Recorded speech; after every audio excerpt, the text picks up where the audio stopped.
Ora, bom dia a todos. Gostaria, antes de mais, de cumprimentar a audiência tão vasta. Eu acho que a Ácora, acabada de nascer, horas após o seu nascimento, é já um grande sucesso. O interesse das pessoas isso mostra. Gostaria de cumprimentar a Ácora, de agradecer o convite que fez ao Instituto do Envelhecimento e Instituto de Ciências Sociais da Universidade de Lisboa para vir aqui falar. É de salutar ver o interesse da Associação em juntar a academia neste debate. E gostaria também, por último, de agradecer aos financiadores, porque sem eles, eventualmente, este evento teria sido muito diferente e muito mais difícil de concretizar. Portanto, eu gostava de conseguir projetar a minha apresentação ali, penso que vai acontecer, exato. Acontece agora, portanto, esta é uma apresentação conjunta com o professor Dr. Pedro Moura Ferreira, isto porque nos últimos 2 anos, no Instituto do Envelhecimento e Instituto de Ciências Sociais da Universidade de Lisboa, começámos a perceber-nos de que cada vez mais nos contextos urbanos a mudança demográfica suscitava uma necessidade de alternativas residenciais para as quais nós não estávamos a conseguir identificar respostas. E, no fundo, aquilo que eu vou falar aqui de um ponto de vista demográfico, porque é a minha área de especialidade, não é mais do que sistematizar em números aquilo que no primeiro painel já foi falado várias vezes. Portanto, há uma relação estreita e bidirecional entre aquilo que é a população e a habitação, de forma muito simples. A população, quer o seu tamanho, o número de habitantes de um determinado território, quer a sua composição etária, determina as necessidades de habitação, isto ao nível do número de alojamentos, mas também da sua tipologia, também até do regime de ocupação, de acordo com as características culturais que no sistema residencial do sul da Europa sabemos serem fortemente baseadas na propriedade. Do lado da habitação para a população, aquilo que acontece é a forma como o parque habitacional está distribuído no espaço faz com que tenha um efeito de atração ou de repulsão das populações, porque as populações residem onde conseguem suprir as suas necessidades de acordo com um conjunto de fatores alargados, nomeadamente a condição económica, mas também a tipologia, a composição familiar e por aí adiante.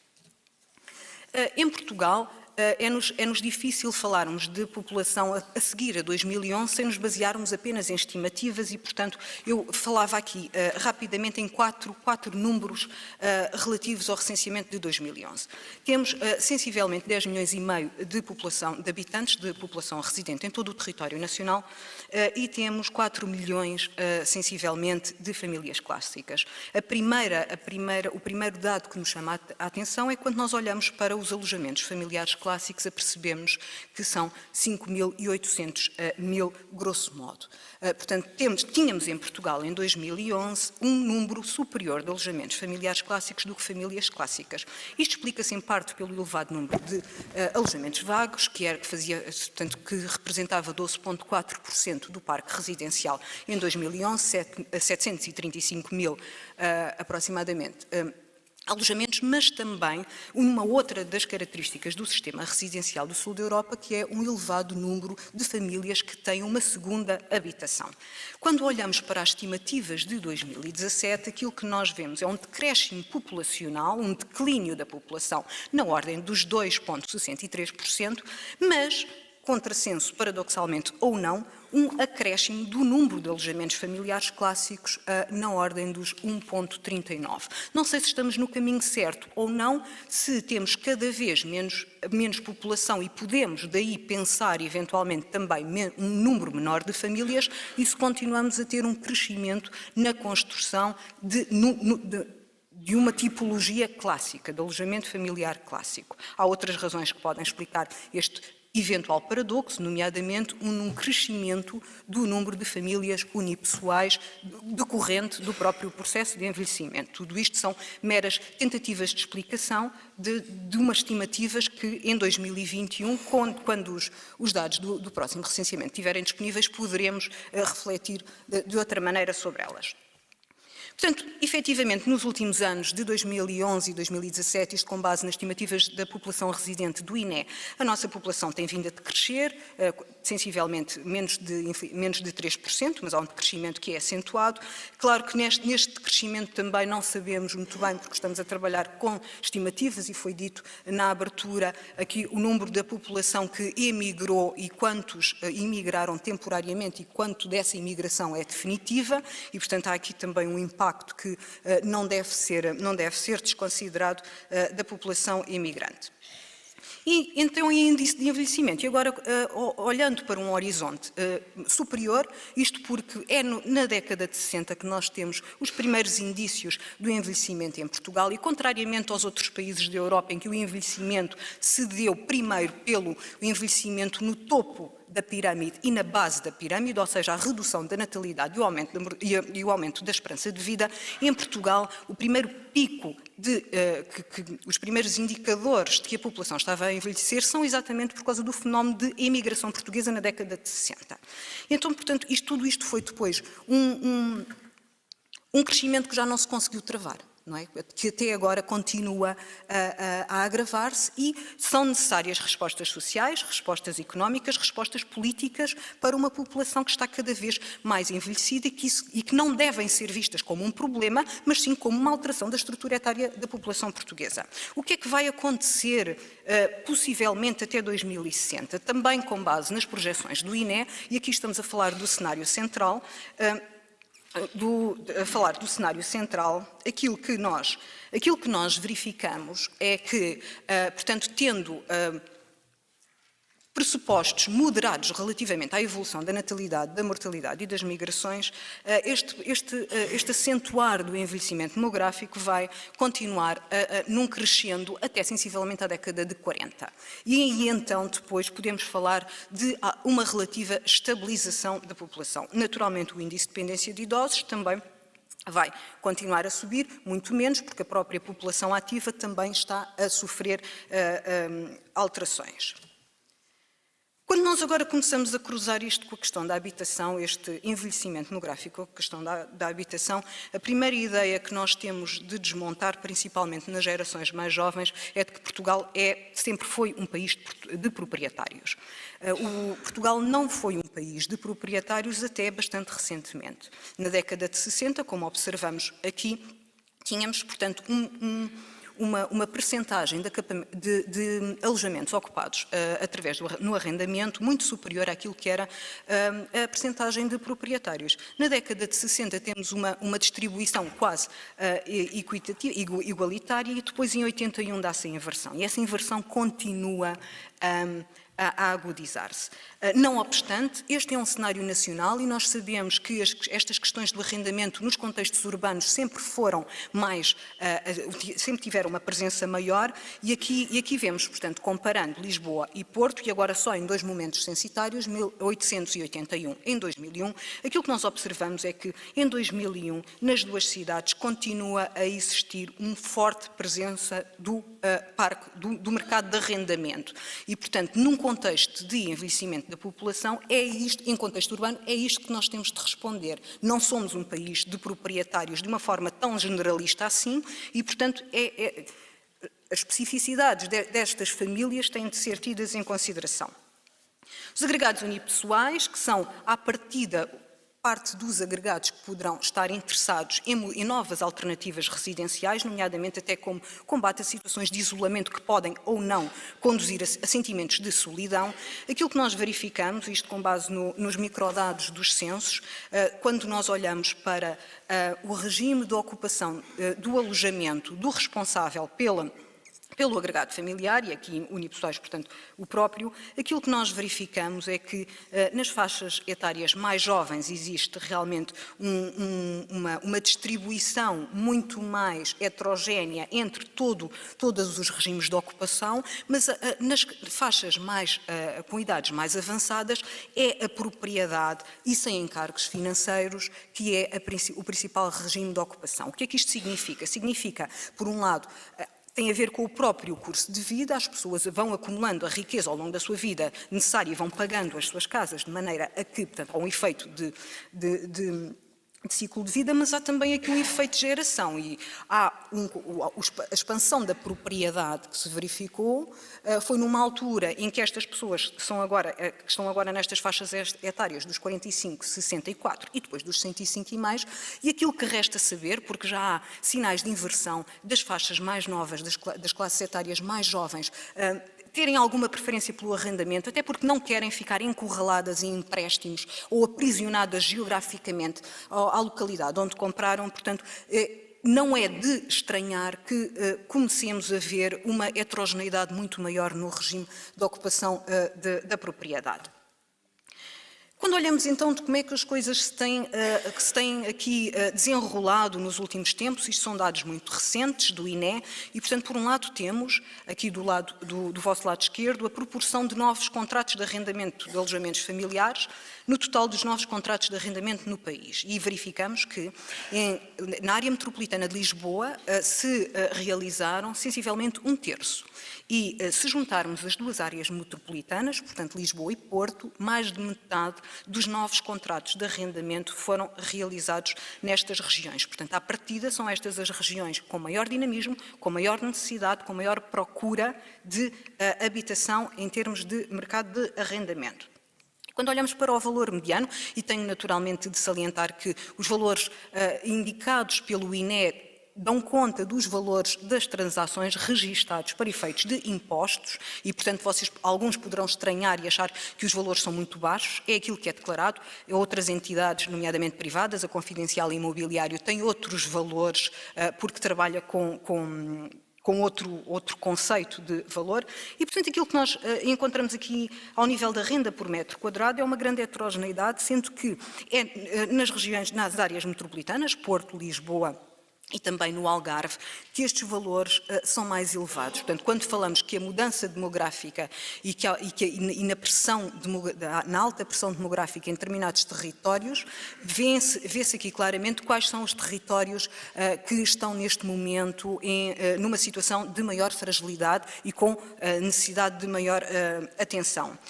Quando olhamos para o mercado de compra e venda, temos aqui também algumas manchas que correspondem de alguma forma e temos valores em algumas zonas que se situam aqui num intervalo que acaba na ordem dos 2.753 euros por metro quadrado. E não pensemos que são situações muito pontuais, porque vemos aqui neste mapa que há 38 municípios onde os valores se situam entre este intervalo de 969 euros e 2.753 euros. Naturalmente, Algarve, Lisboa, mas também aqui Madeira, com valores muito elevados, Porto igualmente. Passando ao arrendamento, Lisboa, portanto, temos do lado esquerdo o valor mediano por freguesia e temos do lado direito o número de novos contratos. E aquilo que nós nos apercebemos, há um conjunto de freguesias que já há alguns anos, que não tem a ver com este novo contexto de recuperação de crise, de período pós-crise. O Parque das Nações já tinha valores muito elevados antes dessa altura, mas, portanto, vemos aqui que esta questão da regeneração urbana, do alojamento, o surgimento e a consolidação do alojamento local em Lisboa, que está neste momento a provocar, há aqui um conjunto de fatores que concorrem para que nas freguesias de Campo de Ourique, Santo António, Misericórdia, Carnide e Parque das Nações os valores sejam bastante elevados por metro quadrado. Estamos a falar entre 10,2 e 11,7 euros por metro quadrado para arrendamento. E vemos que as manchas dos novos contratos não correspondem exatamente às zonas onde os valores são mais altos. Isto porquê? Porque a população consegue exatamente ir julgando e ir tentando os novos contratos nas regiões onde o preço ainda não subiu tanto ou mais do que aquilo que a família poderá eventualmente pagar, mas isto sabendo-se que há uma fatia muito significativa da população portuguesa tem um custo com a habitação muito superior àquilo que seria desejável e àquilo que o Eurostat considera como aceitável. Quando olhamos para o Porto, vemos exatamente a mesma coisa. Portanto, neste momento, há 3 freguesias com valores muito altos, mas É nas freguesias, na União de Freguesias de Sedufeita e por aí adiante, e em Paranhos e no Bonfim, que a maioria dos contratos se estão agora a realizar. Quando falamos na compra, vemos também aqui, por um lado, valores excessivos, quer dizer, há aqui um conjunto de freguesias, 8 freguesias em Lisboa, que têm um valor mediano de venda entre os 3.000 e os 4.000 euros por metro quadrado. E se eu voltar a referir-vos que este é o valor que foi declarado para cálculo de IMT, sabemos que o valor real esteve muito provavelmente acima destes valores. Portanto, em termos de variação, algumas freguesias, nomeadamente aqui vê-se claramente a questão da ajuda, a Misericórdia e Santa Maria Maior já subiram tanto que já não conseguem subir mais. Então são aquelas freguesias, aqui falamos por anéis, não é? Portanto, é o efeito de pedra no charco e a expansão dos preços, que agora já chega, nomeadamente aqui o caso da ajuda, vê-se com alguma clareza. No Porto, um pouco também o mesmo, portanto, a Foz e as duas uniões de freguesias, mas no litoral já têm valores bastante elevados, 1.460 a 2.142 euros, e depois então aqui a grande variação no segundo trimestre de 2018 encontra-se aqui nesta união de freguesias de Sedufeita e por aí. O que é que nós temos então? Temos uma população extremamente envelhecida, e temos uma dinâmica de mercado altamente agitada. E isto faz com que seja necessário, perante este novo contexto, dar respostas. E nós sabemos que uma população envelhecida tem determinadas características e que a sua qualidade de vida e o seu bem-estar beneficia por viver em ambientes seguros e inclusivos, em áreas urbanas agradáveis, seguras e acessíveis. Se uma pessoa com uma idade mais avançada tiver algum receio de sair de casa ou porque o ambiente envolvente tem obstáculos físicos que podem constituir um perigo ou porque o ambiente social não transmite a segurança necessária, essa pessoa irá refugiar-se no seu lar e irá, o que provoca o tal isolamento e que poderá ou não conduzir a sentimentos de solidão. Meios de transporte eficazes e acessíveis. Isto implica em termos de frequência, em termos de custo, mas também em termos da própria formação das pessoas que trabalham nestes meios de transportes, porque uma pessoa que entra com os sacos do mercado num autocarro precisa primeiro chegar ao banco e sentar-se, e depois então é que o autocarro pode seguir a sua marcha. Espaços intergeracionais de convívio. E neste aspecto eu e o Dr. Pedro Moura Ferreira debatemos-nos muito, porque o nosso Instituto do Envelhecimento é um Instituto do Envelhecimento que procura muito a promoção da intergeracionalidade, porque esta segmentação etária tem vantagens, o cuidado a necessidades específicas tem desvantagens sociais e de inclusão que é fácil de garantir. E, portanto, espaços intergeracionais de sociabilização, de aprendizagem, como vimos tão bem os exemplos pela senhora vereadora Paula Marques no primeiro painel. Uma maior adequação e melhor qualidade da habitação.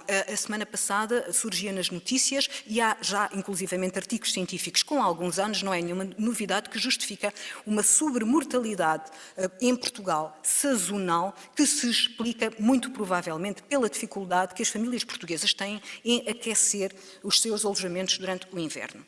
Uma distribuição interior dos alojamentos funcionalmente simplificada. Vimos também nos exemplos da senhora vereadora Paula Marques uma casa de banho ampla, portanto espaços amplos em que seja fácil, que não existam obstáculos e onde a mobilidade seja fácil. E portanto é este o espaço que nós encontramos para o co-housing. O co-housing consegue responder ao desafio existente e garantindo tudo aquilo que são os princípios que têm sido amplamente debatidos na academia e na sociedade civil como o caminho a seguir para promover a qualidade de vida e o bem-estar da população.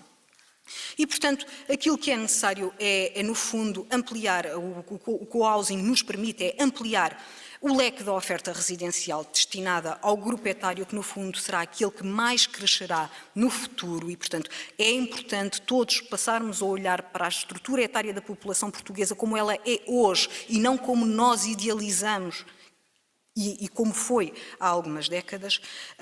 O co-housing permite contribuir para uma regeneração urbana com critérios mais abrangentes, dentro da linha dos tais ambientes seguros, inclusivos, da sustentabilidade ambiental, que é cada vez mais uma preocupação ao nível local e ao nível central, soluções de mobilidade, etc., e promover a vida autónoma e independente.